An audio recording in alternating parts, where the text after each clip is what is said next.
South ఇండియాలోనే అతి తక్కువ ధరలకే నాణ్యమైన రత్నాలని అందించే ఏకైక సంస్థ 6 JVR.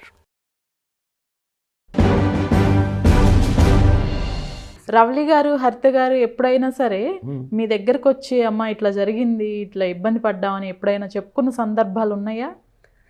అసలు ఎట్లాంటి ఇబ్బందులు ప్రతి అనువనువు నాకు తెలిసే ఉంటాయి అన్నీ. ఇబ్బంది పడ్డామమ్మా మేమని చెప్పిన సందర్భమే లేదు. కాకపోతే ఒక చోట ఏదో మన ఒక పిక్చర్ సందర్భంలో ఏదో మాకు కొంచెం ఇబ్బంది జరిగింది. ఇబ్బంది జరిగినప్పుడు మాకు బిఏ రాజు అని డేట్ చూసేవాడు. ఇప్పుడు బిఏ రాజు లేడు, వాళ్ళ వైపు జయ కూడా లేరు కదా, వాళ్ళే డేట్స్ చూసేవారు బాగా. అప్పుడు మాకు ఇట్లా ఇబ్బంది వస్తుంది, మాకు కొంచెం ఇబ్బందిగా ఉందనేటప్పటికి ఆయన వెళ్ళిపోయి కృష్ణ గారితో చెప్పేశారు, రియల్ హీరో చేస్తున్నాం. అప్పుడు ఆ టైంలో కొంచెం మాకు ప్రాబ్లం అయింది కొద్దిగా.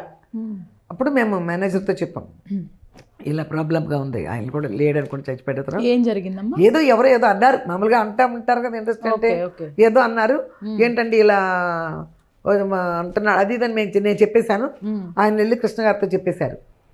కృష్ణ గారు పిలిచి వాయించేశారు. అప్పుడు ఇక అంతే. అంతేగాని మాకు ఇబ్బందులు పెట్టేవాడు. మనకి తలరాత అనేది కూడా ఒకటి ఉంటుందిలేమ్మా, ప్రతిదీ ఇబ్బందికరంగా మారలేదు దేవుడు, అట్లా లైన్ ఇచ్చేశాడు. మనం ఇబ్బంది పడిపోయేంతగా మాకు రాలే ఆ టైంలు కూడా. 1-2 వచ్చినా కూడా ఎవరికైనా పెద్దవాళ్ళు చెప్పటమా, ఇట్లా అంటున్నారండి, అదే చెప్పాను కదా బిఏ రాజు గారిదని. ఇప్పుడు ఆయన కోపడ్డ ఆ డైరెక్టర్ చచ్చిపోయాడు, కోపడ్డ హీరో గారు చచ్చిపోయారు, అందుకని అంటున్నా మాట అదనమాట. అంతేగాని ఇబ్బందికరమైనటువంటి కూడా పెద్దగా ఏం జరగలేదు. కాకపోతే మన టైం బాగుంటే అన్నీ మంచిగా జరుగుద్దమ్మా. టైం ఒక్కటే కాదులేమ్మా, అది ఒక పర్సన్ ముందు నడిపించే పర్సన్ కూడా స్ట్రాంగెస్ట్ అయి ఉండాలి. ఆ విషయంలో మీరు వాళ్ళ అమ్ముంది వెనకాల అనే వాళ్ళు ఉన్నారు చాలామంది. అబ్బో ఆవిడ నోరు లేకుండా ఎలా, నోరు లేకుండా ఇప్పుడు ఇద్దరు ఆడపిల్లల హీరోయిన్లు పెట్టుకుని ఇంట్లో నోరు లేకుండా ఎలా? ఇప్పుడు విజయ్ అయినా చిన్నోడే కదా. అసలు చెన్నై మీరు వీళ్ళ ముగ్గురితో అప్పటికే హస్బెండ్ చనిపోయి ఉన్నారు. ఓకే, ఇదంతా దైవ నిర్ణయాలమ్మా ఇవన్నీ. అట్లా జరిగిపోయింది. ఇప్పుడు ఆలోచించుకుంటే మాకు ఆశ్చర్యమే చెప్పడానికి కూడా, కానీ అదంతా అంత వచ్చేసింది. మనకేమి నిర్ణయించాడు దేవుడు, నువ్వు నడువు, నేను నీ వెనకాల ఉన్నాను అన్నాడు, మేము నడిచాం. అసలు అన్నిటికన్నా బిగ్గెస్ట్ డౌట్, పెద్దగా గ్రాడ్యుయేషన్స్ ఇంకా ఏవేవో చదువుకోలేదు, పిల్లల్ని తీసుకొని సరే వచ్చేసారు, ఇండస్ట్రీ బ్యాక్గ్రౌండ్ లేకపోయినా సరే ఏదో చేసుకుంటూ వస్తున్నారు.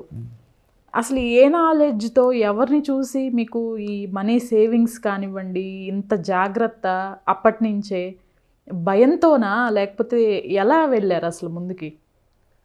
ఇప్పుడు చెన్నై వెళ్ళిపోయామనుకోండి, చెన్నై వెళ్ళిపోయాము, నేను యాక్ట్ చేస్తున్నాను, పిల్ల యాక్ట్ చేస్తుంది, వీళ్ళు యాక్టింగ్లోకి దిగుతున్నారు. ముందు మనుషులకి ఒక 3 జాగ్రత్తలు ఉండాలి, అవగాహన ఉండాలి. ఒకటి ప్లానింగ్ ఉండాలి, ఫస్ట్ ప్లానింగ్ ఉండాలి. రెండోది కష్టపడాలి, మూడోది ఆలోచించాలి. ఈ 3 నేను ముందు పదిలంగా పట్టుకున్నా. ఇప్పుడు రేపు వదిలి 10 రూపాయలు వచ్చేసరికి ప్లాన్ ముందే పెట్టుకున్నా. ఇప్పుడు మనం వచ్చాం ఇండస్ట్రీకి, డబ్బులు వస్తాయి కదా, వచ్చినప్పుడు ప్లాన్ అంటూ ఉండాలి కదా. ప్లాన్ లేకపోతే ఎలా? ప్లాన్ ఉంది, కష్టపడ్డా, ముగ్గు సినిమా డబ్బులు వస్తాయా, ఆలోచన ఏం చేద్దాం, వీటిని ఇంట్లో బీరువాలో పెట్టుకుంటే రేపు పొద్దున్న నగల షాపులు అటుకిటికి వెళ్ళిపోతే అయిపోతాయి. సరే భూమి మీద పడేస్తే ఎట్లా ఉంటుంది అనే ఐడియా, ఆలోచన వచ్చింది అంతే. భూమి మీద ఆలోచన నాదే. ఓకే, భూమి మీద వేద్దాం. ఇప్పుడు 50,000 ఉన్నా, 1,00,000 రూపాయలు ఉన్నా భూమి మీద పడేయటానికి ఆ రోజుల్లో అంతకు వస్తున్నాయి, పడేయచ్చు. ఇంట్లో ఉంటే అయిపోతాయి. చాలామంది హీరోయిన్స్ బీరువాల్లోనూ ఎనపెట్టెల్లో పెట్టేసుకున్న డబ్బులు కూడా చాలామంది పెట్టుకున్నారు భూములు కొనకుండా. చాలామంది డబ్బు చూసుకుంటారు వాళ్ళు. మన సినిమాల్లో చూపిస్తారు కదా, బీరువా తెరవగానే బంగారాలు, డబ్బులు కట్టలు అన్నీ ఉంటాయి కదా బీరువాల్లో, అలా చూసుకుంటున్నారు తప్పితే ఆ డబ్బు బయటికి తీసుకురాలి. నేను మా ఇంట్లో డబ్బు ఉండేది కాదు. ఓకే, మా ఇంట్లో డబ్బు ఉండేది కాదు. ఒకవేళ ఇవాళ మన దగ్గర 4 లక్షలు ఉంటే కూడా తలమే పడేసి ఇంకా 4 లక్షలు ఇదిగోండి అది టైం పెట్టి అట్టని రిజిస్టర్ వరకు అట్లా చేశాను. కానీ మా ఇంట్లో డబ్బులు పెట్టుకోవాలా, నేను 1,00,000 కట్ట ఎప్పుడు పెట్టుకోలే, ఇన్వెస్ట్ చేసుకుంటూ చేసుకుంటా. ఓకే, ఇల్లు కట్టడానికి ఉపయోగించామా, స్థలాలు కొనడానికి ఉపయోగించామా, అంతేగాని డబ్బులుగా మాత్రం ఎప్పుడు పెట్టుకోవాలి. ఇప్పుడు ఆస్తులు ఎలా పంచారు? కూతుర్లకి ఒక రకంగా పంచారా, కొడుక్కి కొంచెం ఎక్కువ పంచారా, ముగ్గురికి సమానంగా పంచారా? ముగ్గురు ఇక సమానాలు హక్కులు చెప్పాలంటే ఆ. ముగ్గురు రిచ్గానే ఉన్నారుగా. మీరు ఎలా పంచారు అంటున్నాను, అందుకే అడుగుతున్నాను. ఇక పంచటం అనేది ఎలా ఉంటుందంటే ఆ. ఇప్పుడు చూడండి, రవళికే రిచ్గా ఉంది, ఉమ్. హరితకే రిచ్గా ఉంది, ఇంకా ఆవిడ సంపాదిస్తూనే ఉంది, బాగా సంపాదించుకుంటున్నారు, బాగా రిచ్చే బాగా సంపాదించుకుంటున్నారు. విజయ్ మీరు చూసారుగా విజయ్ ఇల్లు, ఉమ్. రిచ్గానే ఉన్నాడుగా, ఉమ్. పిల్లల్ని మంచి రిచ్ హాస్టల్లోనే చదివిస్తున్నాడుగా, ఇద్దరు పిల్లల్ని, ఉమ్. ఫ్యామిలీ అంతా రిచ్గానే ఉందిగా, ఆస్తులు వెనకాల ఆయనకే ఉన్నాయిగా. కాకపోతే ఏంటంటే ఆయన బిజీగా అనేది కనిపించట్ల, అదొక్కటే తప్పితే రిచ్ లైఫ్లకి ముగ్గురు బాగా రిచ్గానే ఉన్నారు. ఓకే. ముగ్గురు ఏంటి నలుగురు, నేను కూడా. ఉమ్. ఉమ్. కాకపోతే ఏంటంటే ఇంకా ఈయన బిజీ అయితే బాగుంటుంది అంతే, ఇంకేమీ లేదు మా ఇంట్లో లోటు. ఓకే. విజయ్ బిజీ అయితే చాలు, బిజీ అయ్యే బిజీని తన చేతులారా చెడగొట్టుకున్నాడు, అది తలరాత అనుకోవటమే. ఓకే. సినిమాలు చేశాడు కదా చాలా మంచి మంచి, అవును. చేసినప్పుడు అందుబాటులో లేడు. ఉమ్. వాడిని ఇక్కడ హైదరాబాద్లో పెట్టి మేమే చెన్నైలో ఉన్నాం, ఓకే. హైదరాబాద్లో ఉండి కూడా లైఫ్ కరెక్ట్ చేసుకోలేకపోయాడు. ఉమ్. హైదరాబాద్లో ఒక స్థలం కొని చిన్న గెస్ట్ హౌస్ లాగేసి ఫిలిం నగర్లో అందులో పెడితే వీడు ఫ్రెండ్స్తో ఉన్నాడు, ఎంజాయ్ చేశాడు. కానీ సినిమాలు చేస్తపోలా, పోనీ మేము పంపించే డబ్బులకో, పోనీ ఆడు చేసిన సినిమాలకు వచ్చిన డబ్బులకో ఎక్కడ 100 గజాలు కొందామా 200 గజాలు కొందామా అది చేయలే. అందరూ రియల్ ఎస్టేట్ ఫ్రెండ్సే మళ్ళీ వీడికి. ఓకే. పొలాలు కొని స్థలాలు వేస్తారు చూడు, అందరూ వాళ్ళే. ఉమ్.